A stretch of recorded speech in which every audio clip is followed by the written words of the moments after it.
Yo sahabat sektor 7 semuanya, jumpa lagi dengan Mimin ya guys. Hari ini Mimin akan membawakan alur cerita pewaris terbesar di Kekaisaran. Sebelum kita masuk ke ceritanya, Mimin ucapkan terima kasih sudah bersedia untuk klik video ini. Dan jangan lupa dukung Mimin dengan cara subscribe, like, komen, serta share videonya ya guys. Semoga kalian semua terhibur. Jika ada yang mau berdonasi, boleh ya guys. Link ada di deskripsi.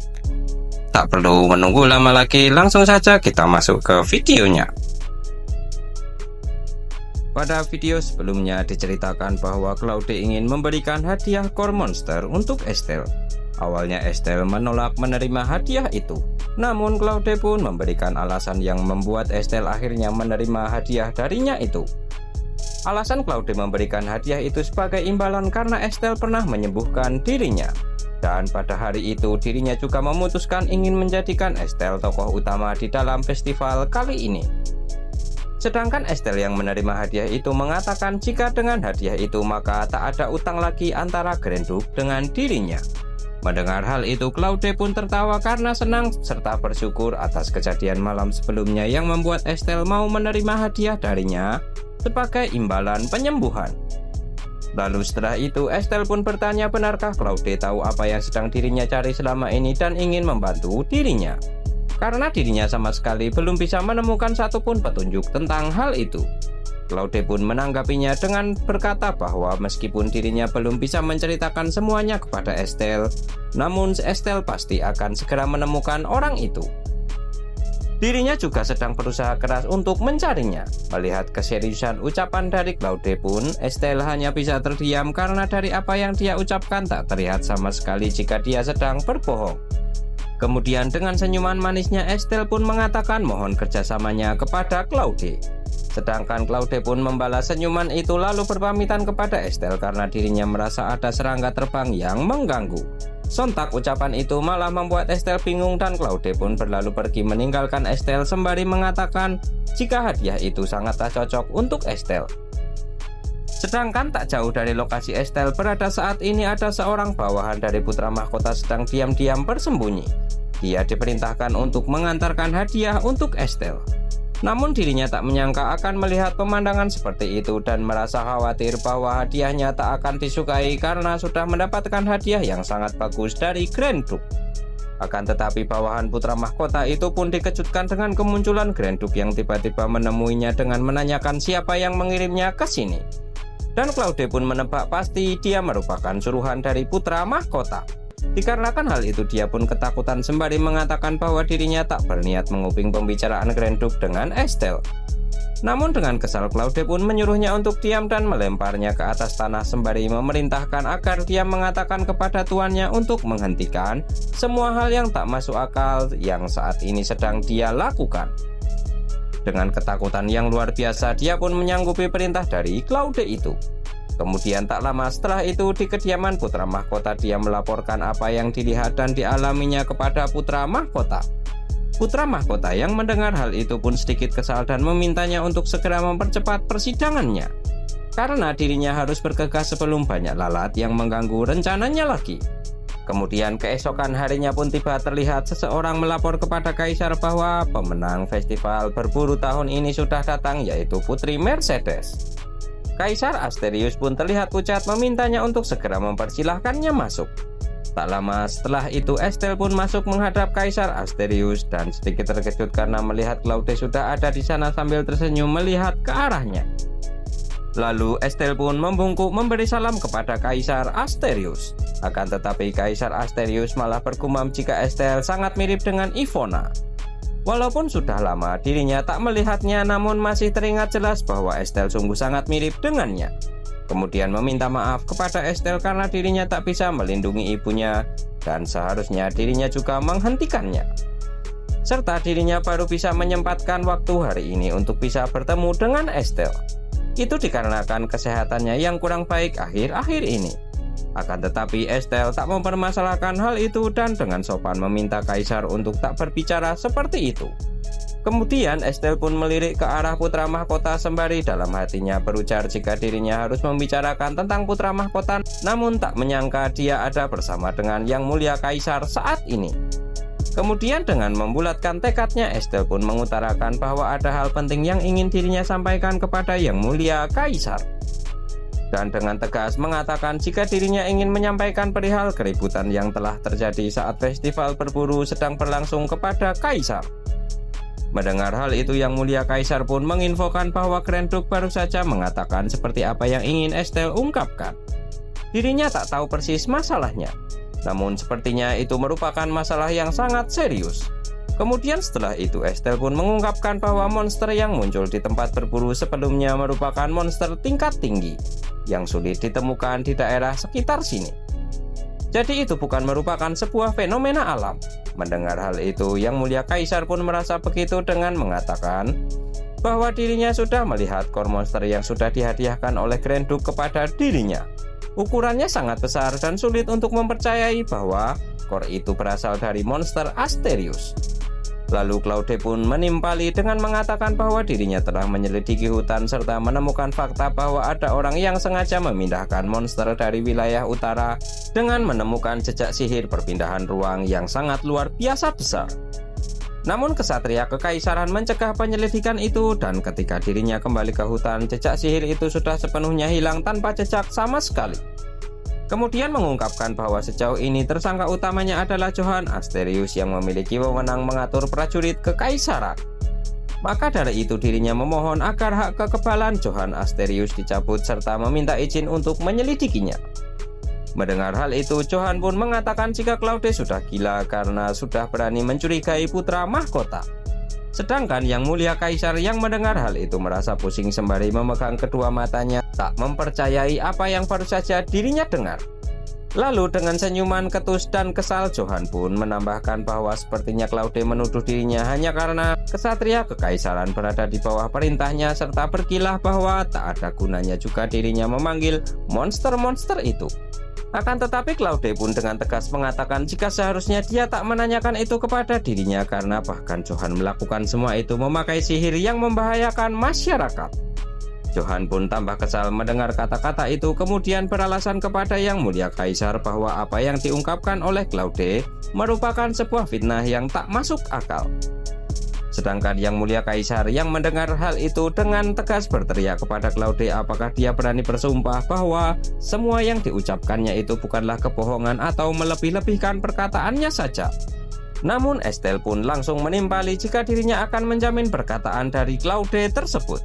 Kemudian dengan sedikit keraguan Estelle menambahkan jika semenjak Claude naik tahta menjadi seorang Grand Duke hingga saat ini, beliau adalah orang yang terus melindungi benua ini dari monster utara tanpa henti.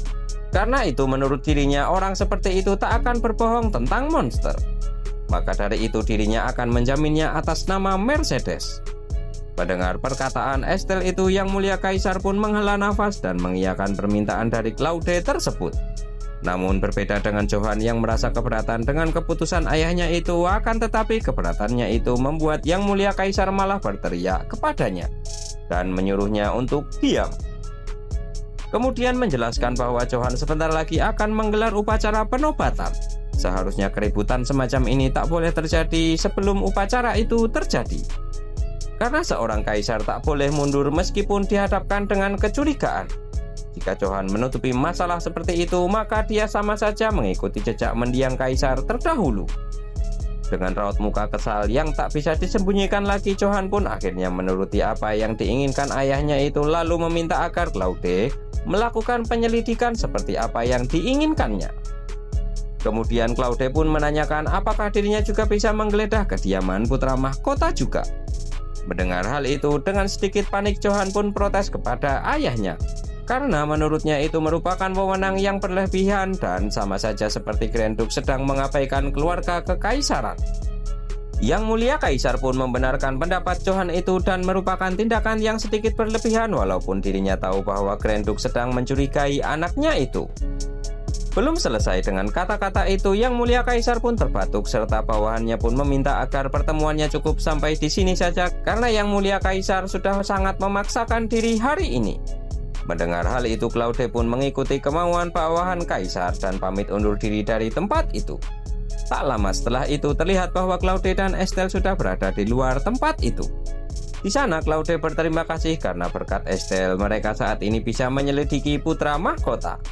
Namun Estelle menyayangkan karena mereka tak bisa menggeledah kediaman putra mahkota dan dirinya tetap sudah merasa sedikit lega. Kemudian Claude pun menanggapinya dengan mengatakan bahwa dirinya laki-laki telah berhutang budi kepada Estelle dan berpikir dengan cara apa lagi dirinya bisa membalas kebaikan Estelle tersebut.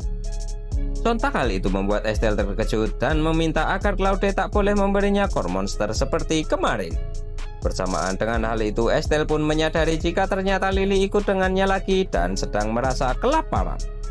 Kemudian dengan sedikit canggung, Estelle pun meminta agar Claude membalas kebaikannya dengan membagikan kekuatan sihirnya kepada Lily. Dan Claude pun dengan senyumannya yang sangat manis menuruti permintaan Estelle itu. Tanpa pikir panjang, Lily pun langsung melompat dan mulai memakan kekuatan sihir milik Claude. Melihat betapa lahapnya Lily yang sedang makan, Estelle pun merasa khawatir akan terlalu berbahaya karena sepertinya Lily memakan energi sihir Claude terlalu banyak. Dan di sisi lain, Johan yang juga keluar dari tempat kaisar berada terlihat sangat kesal dengan apa yang menimpanya hari ini. Kemudian berpindah di kediaman Brienne. Saat ini terlihat bahwa Seria sedang melakukan pesta minum teh kecil-kecilan di rumahnya bersama dengan beberapa wanita bangsawan lainnya. Terlihat bahwa di sana mereka sedang membicarakan tentang festival berburu yang tak berjalan mulus seperti biasanya karena banyak sekali monster yang bermunculan hingga membuat mereka semua tak bisa bermain lebih lama lagi. Akan tetapi mereka juga merasa aneh karena tempat diadakannya festival berburu seharusnya bukan merupakan tempat yang menakutkan. Dan salah seorang wanita di sana menambahkan bahwa dirinya mendengar sebuah rumor bahwa monster-monster itu datang dari wilayah utara. Padahal di wilayah utara merupakan wilayah dari Grand Duke dan merupakan tameng di wilayah utara. Namun fakta yang beredar membenarkan bahwa monster-monster itu memang berasal dari utara serta menandakan bahwa kemungkinan Grand Duke tak menjalankan perannya dengan baik di wilayahnya. Akan tetapi Seria pun memotong pembicaraan itu dengan mengatakan bahwa mereka saat ini menganggap jika para monster tingkat tinggi yang muncul di tempat berburu merupakan kesalahan dari Grand Duke. Menurutnya itu adalah dugaan yang tidak sopan. Kemudian dalam hati berujar bahwa dalam novel aslinya festival berburu merupakan salah satu bagian terpenting di dalam cerita. Dan hal itu sama sekali tak terjadi, bahkan dirinya sama sekali tak bisa melihat bayangan dari Claude di tempat itu gara-gara kemunculan para monster sialan itu. Padahal seharusnya romansa antara tokoh utama pria dan wanita itu terjadi secara alami seperti air yang mengalir.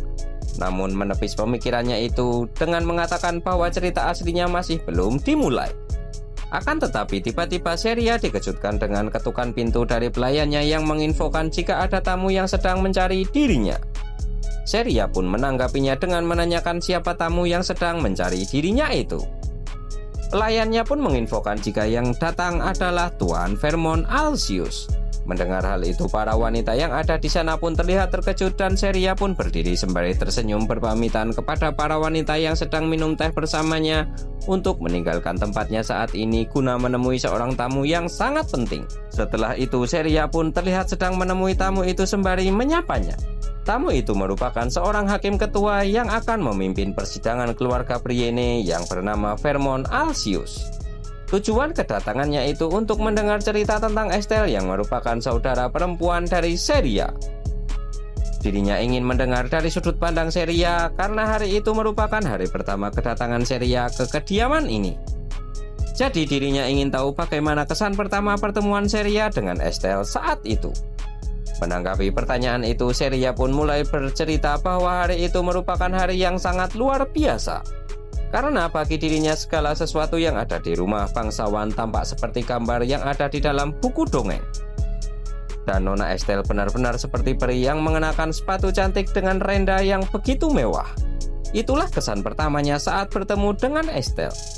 Mendengar hal itu, Hakim Vermont pun mencatat perkataan Seria sembari memastikan perkataan itu dengan menanyakan apakah tak ada kesan bahwa pakaiannya kotor dan tak terawat saat itu, serta menanyakan bagaimana hubungannya dengan Estelle saat itu. Awalnya Seria pun terkejut mendengar pertanyaan Hakim Vermont, namun langsung tersenyum sembari menjelaskan jika tak ada kesan seperti yang dikatakan oleh Hakim Vermont itu. Kemudian menjelaskan bahwa dirinya tak begitu lama tinggal dengan Estelle, jadi hubungan seperti apa yang ditanyakan dirinya tak mengalaminya. Lalu Sheria pun menanyakan kepada Hakim Vermont tentang alasannya yang datang secara langsung saat ini, karena dirinya merasa bahwa prosedur yang dirinya tahu tak seperti saat ini. Jadi dirinya merasa khawatir dengan apa yang akan terjadi nantinya. Akan tetapi Hakim Vermont pun meminta agar Sheria tak usah khawatir, karena di pengadilan keluarga terkadang hakim juga bisa menggantikan tugas seorang jaksa. Mendengar hal itu, Sheria pun kembali menjelaskan bahwa saat dirinya datang ke kediaman ini, Estelle hanya menatap tajam ke arahnya. Dan keesokan harinya dirinya mendengar bahwa Estelle telah meninggalkan kediaman ini. Dirinya tahu bahwa tak akan ada orang yang menyukai batu berguling yang menggulingkan batu lainnya. Melihat Sheria seperti itu, Countess Brienne pun menenangkan Sheria dengan mengatakan bahwa Sheria bukanlah batu yang berguling. Namun Hakim Vermont pun menanyakan apakah ada orang yang bisa bersaksi atas perkataan dari Sheria itu. Akan tetapi Countess Brienne terlihat kesal dan tak terima karena meragukan perkataan dari anaknya itu hingga membutuhkan saksi lain. Hakim Vermont pun beralasan jika saksi kedua kemungkinan akan dibutuhkan dalam beberapa kasus. Countess Brienne pun mengerti hal itu lalu memerintahkan kepada pelayan yang ada di sana untuk memberitahu Tuan Hakim secara langsung saat Sheria pertama kali datang ke kediaman ini. Dengan sedikit ragu, pelayan itu pun bersedia untuk menjelaskan apa yang terjadi hari itu. Kemudian berpindah di kediaman Valois, terlihat bahwa Estelle sedang merasa bahagia sembari menatap bunga yang diberikan oleh Layla. Dirinya tak menyangka Layla akan mengirimkan begitu banyak hadiah sebagai ucapan terima kasih atas apa yang terjadi saat festival berburu terjadi. Akan tetapi tiba-tiba dirinya dikejutkan oleh ketukan pintu dari kepala pelayan yang memberikan surat panggilan dari pengadilan keluarga untuk Estelle yang akan dilaksanakan 10 hari lagi. Lalu menjelaskan bahwa sepertinya keluarga Brienne sangat bertekad kuat dan tak mengira semuanya akan terjadi secepat ini. Kemudian bertanya apakah Estelle baik-baik saja dengan hal itu, dan menanyakan apakah Estelle sudah menyiapkan bukti-bukti untuk persidangan 10 hari lagi. Mendengar hal itu, Estelle pun menjelaskan jika dirinya tak tahu seberapa matang kebohongan yang akan disiapkan oleh keluarga Brienne. Namun dirinya yakin semua itu tak akan mengalahkan kebenaran. Lalu meminta kepala pelayan agar menyiapkan kereta kuda untuk dirinya, dan meminta agar kereta yang disiapkan tidak ada lambang keluarga Valois, serta meminta Ren untuk ikut dengan dirinya. Mendengar permintaan itu, kepala pelayan pun menanyakan kemanakah Estelle akan pergi, namun Estelle tak menjawabnya dan hanya memberikan senyuman kepada kepala pelayan. Kemudian di suatu tempat di Jalan Alto, tempat Guild Informasi Karanka Cabang 1 berada. Di sana pemimpin Guild Karanka yang bernama Ethan Hayward terlihat sangat frustasi dengan penyelidikannya tentang Estelle Mercedes yang terlihat tak ada kemajuan sama sekali. Karena sudah ada 5 informan yang menghilang dari Guild. Tak hanya itu, Duke Valois menjadi lebih kuat seperti benteng besi setelah kedatangan Estelle Mercedes, dan bulan ini tak bisa memberikan laporan apapun tentangnya. Kemudian Ethan pun dikejutkan dengan bawahannya yang menginfokan jika ada tamu yang datang dan ingin bertemu langsung dengannya. Dengan sedikit kesal, Ethan pun menanyakan siapa yang ingin menemuinya itu. Pelayan itu pun mengatakan jika Ethan akan mengerti siapa tamunya jika dirinya mengatakan orang yang menitikkan air mata. Mendengar kalimat itu, Ethan pun terkejut dan menduga jika kemungkinan maksudnya adalah air mata naga. Lalu meminta bawahannya agar mempersilahkannya masuk. Tak lama setelah itu terlihat Estelle yang membuka penutup kepalanya sembari menyapa Ethan dengan berkata selamat siang. Bagaimanakah kelanjutan ceritanya? Kita lanjutkan di video berikutnya ya guys. Terima kasih sudah menonton. Jumpa lagi dan bye bye.